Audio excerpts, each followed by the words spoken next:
जय जिनेन्द्र, जय श्री महाकाल। हम लघु पाराश्री में फलित ज्योतिष में अब आगे के श्लोक पे बढ़ते हैं। केंद्र त्रिकोण पतयः संबंधेन परस्पर ईतरेर प्रसक्ता सचेत विशेष फलदायका। कल हमने वीडियो में बात करी थी कि पाराशर ऋषि ने लघु पाराश्री में 4 प्रकार के संबंध बताए हैं। अब ये जो श्लोक आएंगे आपके, उसमें संबंध के बारे में ही बात की जाएगी। वो संबंध एकता दृष्टि संबंध हो, परस्पर दृष्टि संबंध हो, युति संबंध हो या आपस में राशि परिवर्तन हो। तो यहाँ ये बताया गया है केंद्र त्रिकोण पतय संबंधेन परस्पर। केंद्र और त्रिकोण पतय, केंद्र और त्रिकोण के पति या केंद्र और त्रिकोण के मालिक परस्पर संबंध यानी आपस में संबंध बनाते हैं। केंद्र और त्रिकोण के मालिक आपस में संबंध बनाते हैं।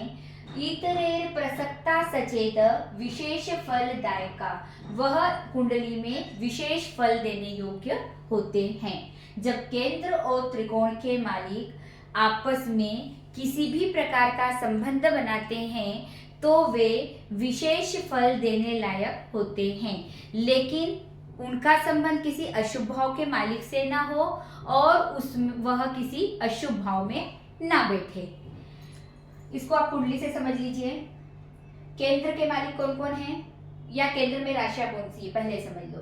केंद्र में राशि हमारी मेष, कर्क और तुला और मकर। मतलब यहाँ का स्वामी हुआ आपका मंगल, यहाँ का स्वामी हुआ आपका चंद्रमा, यहाँ का इस कुंडली में स्वामी हुआ है शुक्र और यहाँ का इस कुंडली में स्वामी हुआ है शनि।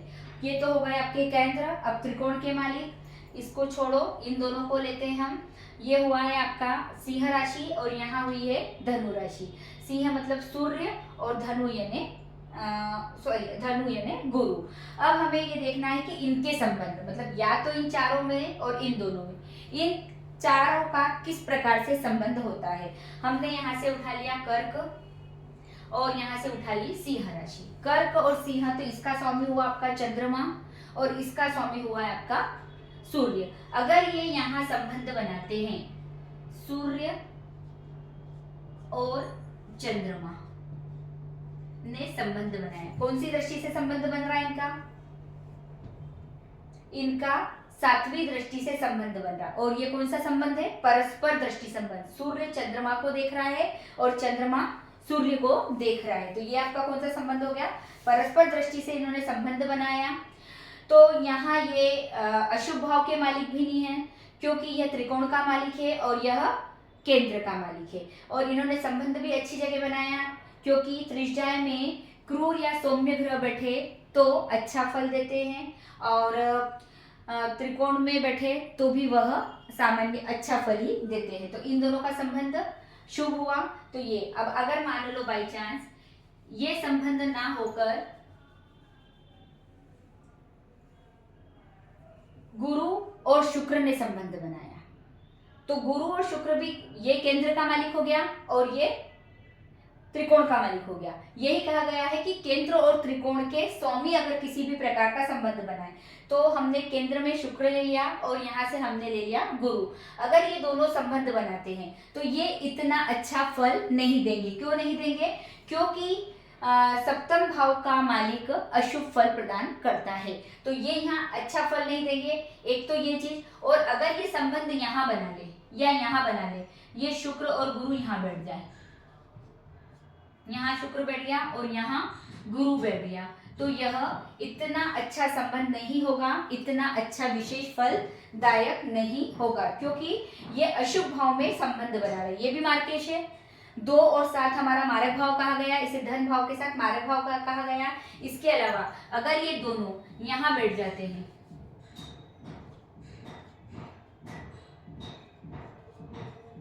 दोनों ने कौन सा संबंध बनाया? युति संबंध बनाया। और दोनों ने अशुभ भाव में, अष्टम भाव हमारा अशुभ भाव है, तो इसमें बना लिया और ये भी अशुभ है, तो ये यहाँ विशेष फलदायक नहीं होगा। इस श्लोक का अर्थ ये हुआ कि केंद्र और त्रिकोण के स्वामी आपस में किसी भी प्रकार का संबंध बनाते हैं तो वह कुंडली में एक विशेष फल देने वाले होते हैं, लेकिन उनका संबंध किसी अशुभ भाव के मालिक से ना हो और वे किसी अशुभ भाव में ना बैठे।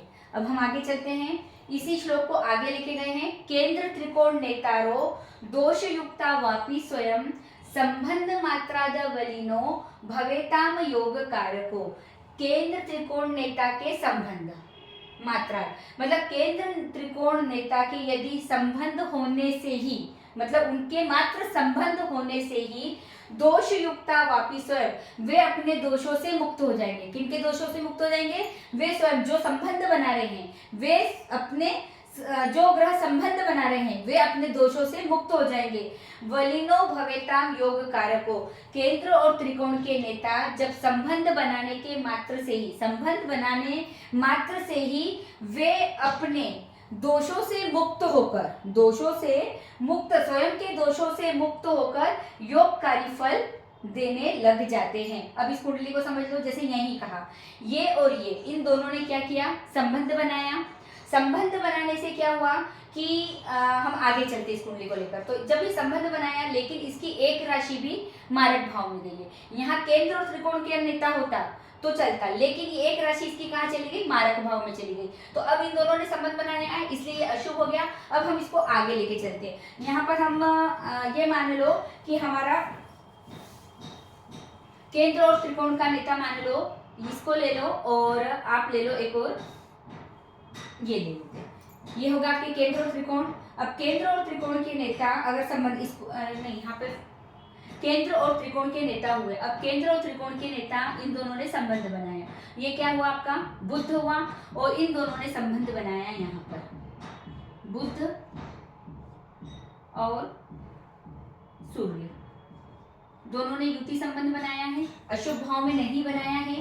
दोनों ने त्रिज्याय में बनाया है और त्रिज्याय में क्रूर ग्रह का बैठना तो सही माना जाता है और सौम्य ग्रह का बैठना भी अच्छा फल देता है, सामान्य फल देता है। तो यहाँ इनका संबंध है, बढ़िया है। लेकिन एक बात, दोष युक्ता वापी स्वयं, वे उनके दोषों से मुक्त हो जाएंगे। अब इसको यहाँ बुध को काय का दोष लग रहा है? बुध नीच का होकर बैठा है इस कुंडली में, तो ये अपने आप इसका दोष मुक्त हो गया। दोष लगेगा लेकिन अल्प लगेगा, कम लगेगा। अपने दोषों से मुक्त होकर वे योगकारी फल देने लग जाते हैं। इसको ऐसे और समझ लो,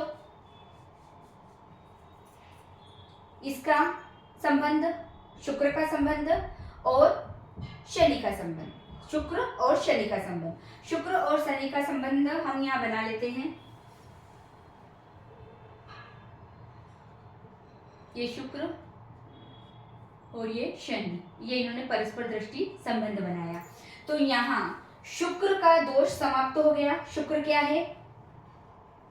केंद्र में मालिक बना हुआ है, तो यहाँ इसके केंद्र का दोष, मतलब ये अपने दोषों से, इनके दोष कौन कौन से होते हैं? अस्त का होना, नीच का होना और केंद्र का मालिक होना।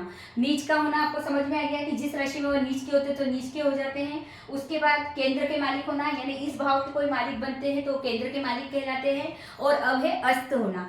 सूर्य जब घूमता है, ब्रह्मांड में जब सूर्य घूमता है तो इसके इर्द गिर्द सारे ग्रह भी घूमते हैं और वो 12 अंश की आगे या पीछे, सूर्य की परिक्रमा में 12 अंश आगे या पीछे, लगभग सभी का 12 अंश नहीं है, सभी ग्रहों का अलग अलग है, लेकिन एक 12 अंश अनुमानित माना हुआ है। तो 12 अंश के आगे पीछे कोई भी ग्रह सूर्य के परिधि में आ जाता है तो वह अस्त माना जाता है। तो वह जो अस्त भी होगा तो वह उस अस्त का, उसको दोष समाप्त हो जाएगा, केंद्र के मालिक का दोष समाप्त हो जाएगा, और नीच का होगा तो उसका नीच का दोष भी समाप्त हो जाएगा।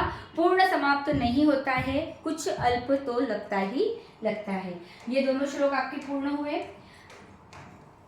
जय जिनेंद्र।